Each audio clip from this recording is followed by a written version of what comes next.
Sebelum memutuskan berhimpun dalam sebuah negara merdeka dengan nama Republik Indonesia, lebih dari 200 tahun lalu, wilayah Nusantara pernah menjadi wilayah koloni dari negara-negara Eropa. Kekuasaan kolonial yang berlangsung sejak tahun 1800 hingga tahun 1942 ini meninggalkan banyak jejak dalam kehidupan kebangsaan kita saat ini.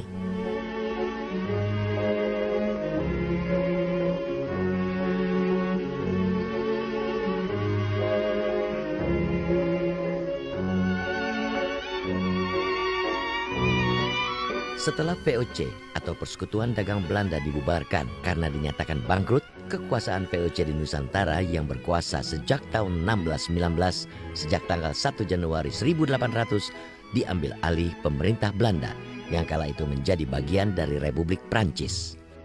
Guna menjalankan pemerintahan di wilayah koloni termasuk di Nusantara, pemerintah Republik Batav yang berkuasa di Belanda meneruskan sebagian gaya pemerintahan VOC dengan mengadopsi sistem kontrol terbatas di wilayah koloni.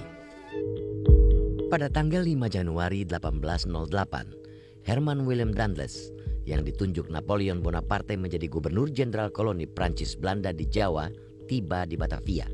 Sebagai wakil Prancis yang ditugaskan melindungi Jawa dari serbuan tentara Inggris, Daendels banyak memerintahkan pembangunan infrastruktur dan perubahan sistem pemerintahan kolonial di Jawa. Di bidang infrastruktur, Daendels misalnya memerintahkan pembangunan kantor pemerintahan baru di kawasan Walter Freden, membangun sejumlah benteng baru, dan yang paling terkenal membangun jalan pos dari Anyer, Banten sampai Panarukan di ujung timur Pulau Jawa.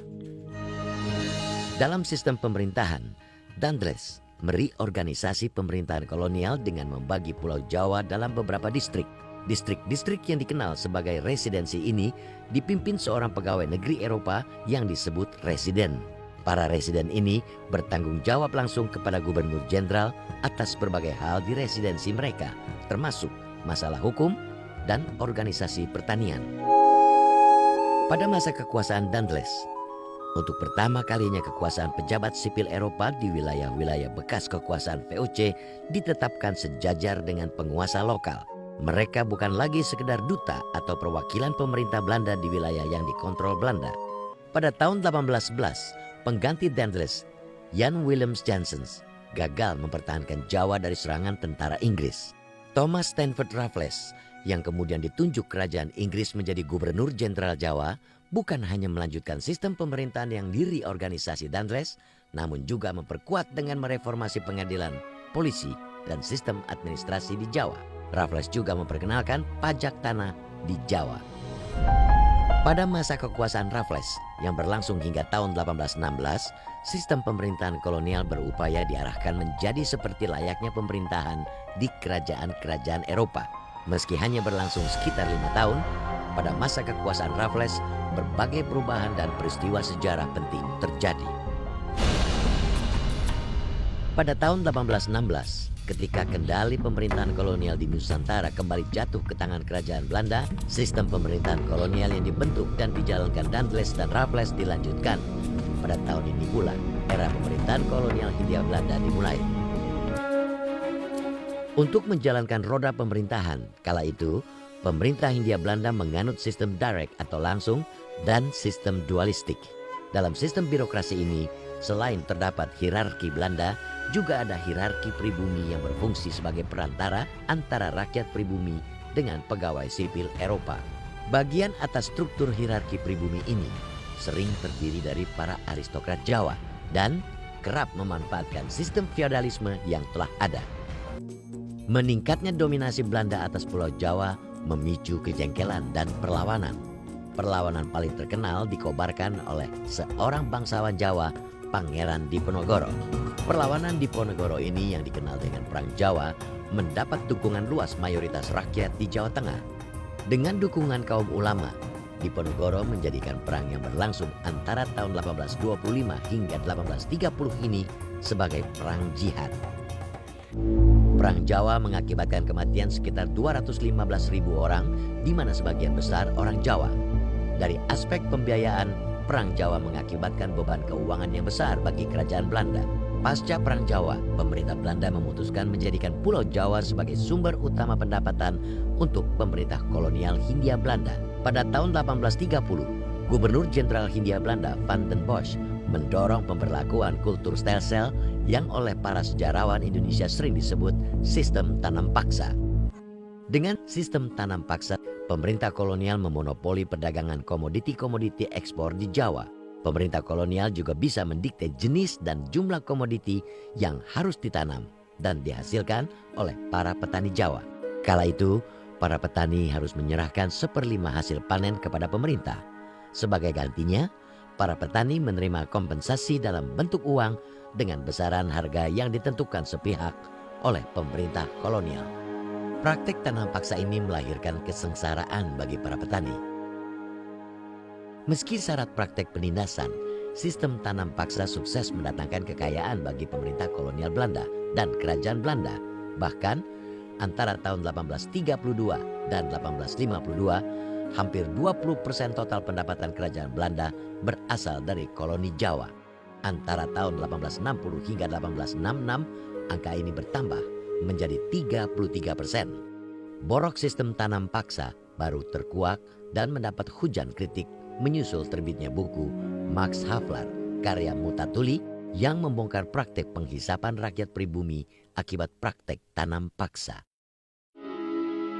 Pada 1870, kelompok liberal di Belanda berhasil memenangkan kekuasaan di parlemen Belanda dan memaksakan penghentian sistem tanam paksa. Bersama kemenangan kaum liberal, era baru sejarah kolonialisme Nusantara yang dikenal sebagai zaman liberal dimulai dan berlangsung hingga tahun 1900. Pada periode ini, pengaruh kapitalisme swasta mulai memasuki sejumlah sektor kehidupan di Nusantara.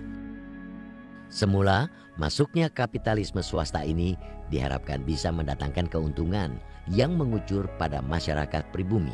Namun, pada prakteknya, keadaan rakyat terutama kaum tani tidak menjadi lebih baik dibandingkan pada masa tanam paksa.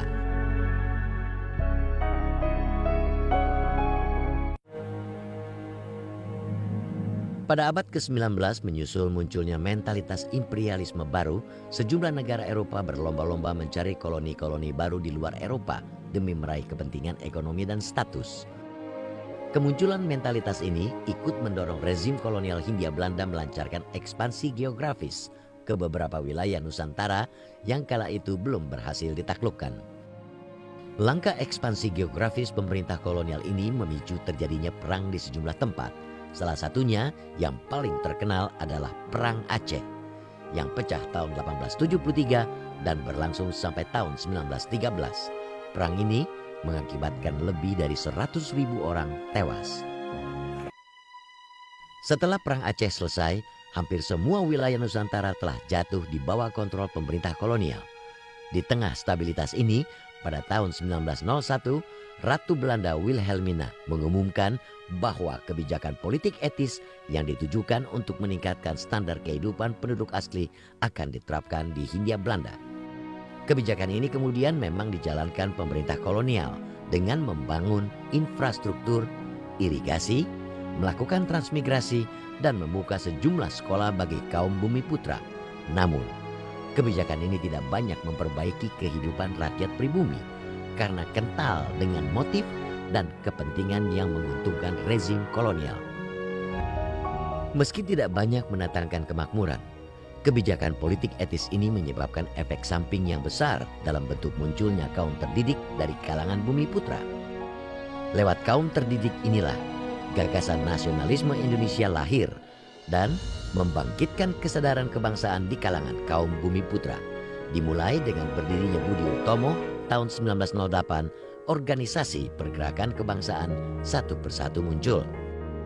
Tersebarnya gagasan nasionalisme ini di kemudian hari juga melahirkan kelompok-kelompok progresif yang berupaya memperjuangkan kemerdekaan rakyat Indonesia. Sejumlah organisasi dan partai politik progresif dari Syarikat Islam, Indische Partei, hingga Partai Komunis Indonesia atau PKI berdiri. Pasca pecah pemberontakan PKI tahun 1926, pemerintah Hindia Belanda bertindak represif, menekan semua gerakan yang dianggap melakukan tindakan subversif. Pada tahun 1926 ini, ribuan orang yang dianggap kelompok kiri dibuang ke Bovendigul, Papua. Meski direpresi, perlawanan para aktivis pergerakan tidak mengendor. Pada tahun 1927 misalnya, sekelompok aktivis nasionalis yang dipimpin Soekarno mendirikan Partai Nasional Indonesia atau PNI yang bertujuan memperjuangkan kemerdekaan penuh untuk Indonesia. Untuk menekan gerakan kemerdekaan ini, rezim kolonial Hindia Belanda bertindak represif. Saat itu, para pemimpin nasionalis seperti Soekarno, Hatta, dan Syahrir diasingkan. Ketika gerakan politik untuk memperjuangkan kemerdekaan Indonesia sepertinya kehilangan harapan, pada tahun 1939 Perang Dunia Kedua pecah di Eropa. Tak lama setelah jatuhnya Belanda ke tangan Nazi Jerman pada awal tahun 1942, militer Jepang yang juga terlibat perang dengan Amerika Serikat dan Inggris menyerbu dan kemudian menduduki Hindia Belanda. Dan tepat pada tanggal 8 Maret 1942, pemerintah Hindia Belanda menyerahkan kekuasaan kepada militer Jepang. Pada hari itu pula, kolonialisme bangsa Eropa di wilayah Nusantara berakhir.